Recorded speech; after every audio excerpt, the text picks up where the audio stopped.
So I tried to get a master in mathematics. However, the university says no, you can't get 2 degrees in 2 years. You have to wait. But I have already got the admission from Purdue University, so I decided to get a PhD in mathematics. After 1 year, my thesis advisor quit school, so I have to switch to another one. I found out that a PhD program of math at UCLA is pretty good, so I went there.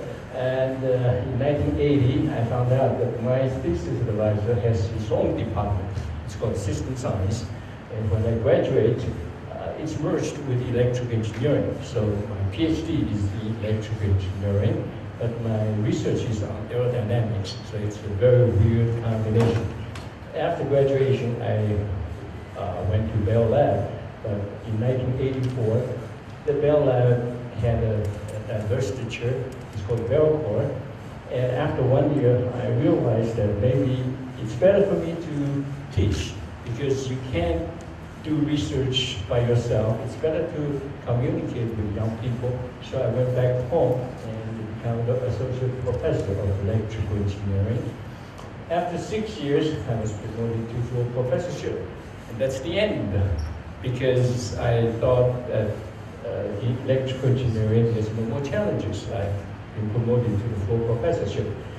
So I realized that people understand the macrocosmos, the microcosmos, but doesn't know really too much about ourselves, the human beings. So I went back to UCLA, physiological science, trying to do physiology. It's the respiratory physiology. I would have to do some animal studies, hitting neonatal nets, the rats, etc. And I realized that it's very interesting, and I also audit some of the courses in medicine, Western medicine.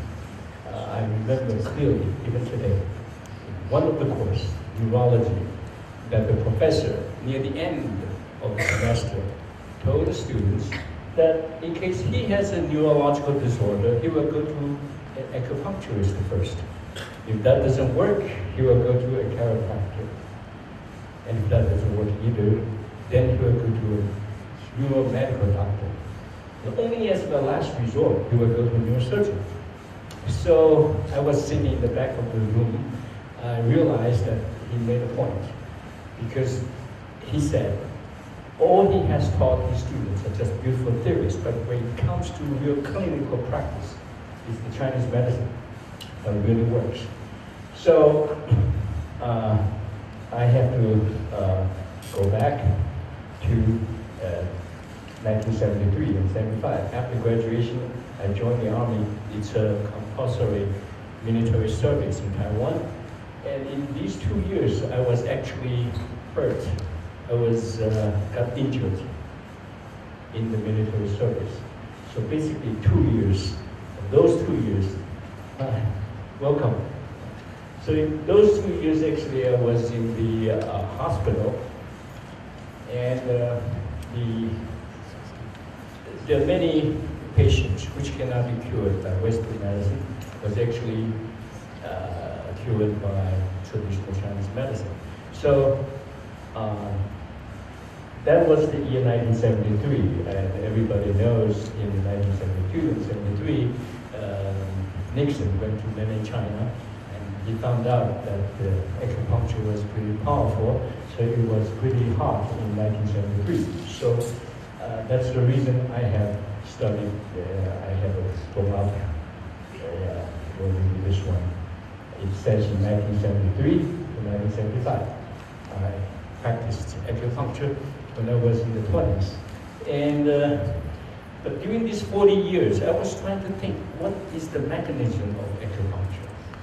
When I was 20, I was able to help people, patients with stroke. Using 1 or 2 needles, they were able to walk again, but I don't know why. At that time, I was thinking that there must be a mechanism that's behind acupuncture. So it took me 40 years to figure out an explanation. So tonight, what I'm going to do is to explain my understanding of what is the meridian system and why acupuncture works. And I hope the audience can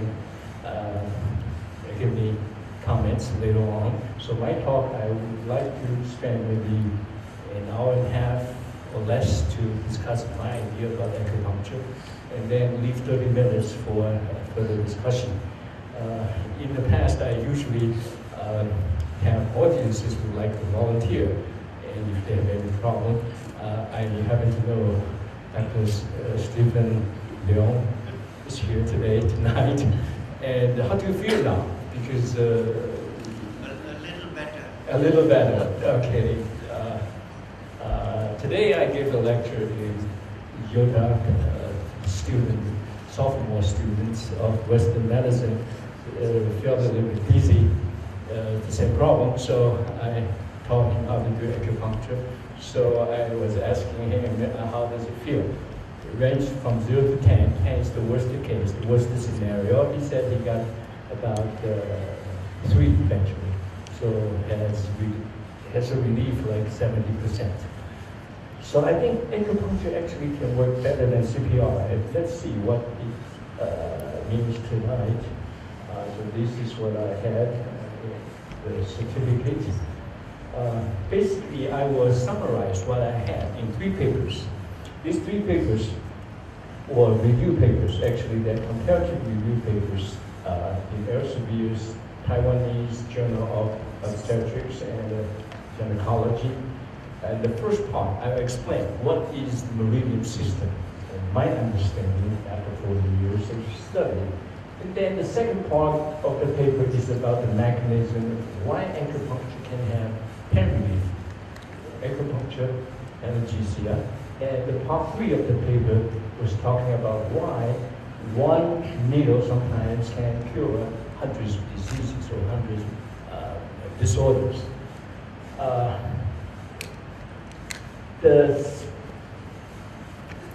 I think the merit of my 3 papers is to propose the following idea. When you propose an acupuncture mechanism, that mechanism should be able to explain why it can cure so many different disorders at one time. You can have a mechanism for analgesia, then you have another mechanism for fighting inflammation, or another mechanism for hepatitis. You can have various mechanisms. The mechanism you propose has to be one, and this one should be able to explain all, and that's the specs we should have. So let's begin with today's table of contents. First, I give a brief abstract, then I will introduce the idea of health of the body, and then look at the basic tenets of neuroscience in the mind and body theory of the West. Then explain why acupuncture will work and its relation with respect to health, and finally a conclusion. So the abstract is this. In the beginning, I will introduce the mind-body problem. Next, we will define what we mean by health. Afterwards, we introduce the essence of the meridian system and mechanism of acupuncture. This is the part of my proposal. And then acupuncture is capable of influencing visual organs, the limbs, and even the brain via our neurovascular bundle and its smaller branches. Hence, under proper conditions, acupuncture can not only treat. You see, I use italics here because a lot of people are very careful about the word treat. They think Chinese medicine, traditional Chinese medicine cannot treat, cannot cure. They may be able to alleviate some of the symptoms, but I would like to defend that traditional Chinese medicine actually works. It can treat different diseases, as mentioned in WHO, World Health Organization, but also improve the health of mind and body. So here's the introduction, the health of mind and body. Then we have defined what do you mean by mind, and what do you mean by body, and then health, what do you mean by health. According to my definition or my understanding of health, it should be an emergent state of harmony. Let's see, what do I mean by that? So, mind and body is an old problem, starting from Plato and Aristotle. It's only when Descartes had set a stage. Rene Descartes set the agenda for subsequent discussions of the mind-body relation. According to him, Minds and bodies are distinct kinds of substance. Bodies, he held, are spatially extended substances incapable of feeling or thought. Minds, in contrast, are unextended, thinking, feeling substances. So there's this dichotomy from Rene Descartes. In neuroscience, much has been learned about correlations between brain activity and subjective conscious experience. Many suggest neuroscience will ultimately explain consciousness. And consciousness is a biological process will eventually be explained in terms of molecular signaling pathways used by interacting populations of nerve cells. However, this view has been criticized because consciousness has yet to be shown to be a process, and the hard problem of relating consciousness directly to brain activity remains elusive. So here's the difference. In the Western medicine, everything has to have a structure basis. It has to depend on some molecular signaling pathways. So you have to find those nerve cells that actually have this mind or perception, memory, etc. But this dichotomy has a dilemma here, because according to neuroscience, mind is in the brain. That's what we know nowadays. Mind is in the brain. But mind and body are separate. Isn't brain part of the body? So you will have this dilemma, okay? If there is a dichotomy, mind and body, mind is different from the body, mind is in the brain, is the brain part of the body? So you have this problem. But in the East, the Chinese way is unification of body-mind. It's really difficult. There's no clear cut. Because sometimes your physiological functions are not doing well. For instance, tonight, suppose you have dinner and you feel indigestion, then you feel not happy. So it will influence your mind. It's really hard to distinguish mind from the body because it's an organic whole. So according to the Eastern point of view, there is no clear cut. The mind will influence the body, used to work the mind and body. Then the mind will influence body, body will influence mind. It's very hard to actually distinguish these two. There's no clear cut. But the West usually would like to separate mind and body because mind will control the body. But people always sometimes will say the mind also controls the mind, the body controls the mind. The German used to say, der Geist ist willig, aber das Fleisch ist schwach. So even though the spirit is willing, but the body is weak. So sometimes the body controls the mind. So whether the mind controls the body or the body controls the mind, it's not the issue. The issue is that you have a dichotomy. So based on that, we would like to mention also that this actually reflects the East and West as a different mental philosophy, because people or human being is only part of the nature, so we should not try to, there's no dichotomy there. In the West, always believe man can control nature. So mind can control the body. That's where the idea comes from.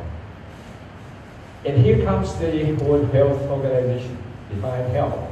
So let's look at what health is. He said, the health is in a state of complete physical, mental, and social well-being, and not merely the absence of disease or infirmity. This definition has also been subject to controversy and criticism because it's lacking operational value, because there's no way to check. What do you mean by a state of complete physical, mental, social well-being? See, so that definition of health is also going to have drawbacks.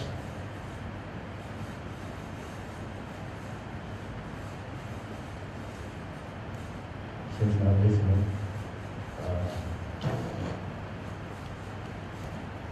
maybe on the battery. The pointer is there, but okay, now it's working. Okay. It is the TCM's belief that health is actually an emergent state of harmony For instance, tonight, everybody has supposed to have a big dinner, and you feel that your respiration is normal, heartbeat is fine, digestion is okay. So with all this oscillatory system, you feel that you have a sense of happiness. So you feel you are pretty healthy at this moment. So health, in the traditional Chinese medical point of view, is an emergent state of harmony. All of those rhythms, you come up with emergent property, which may not have any physical structure, like the story, the mind. But in the Western medicine, in the neuroscience, you always have a center of respiration, center of memory, center of happiness, center of something.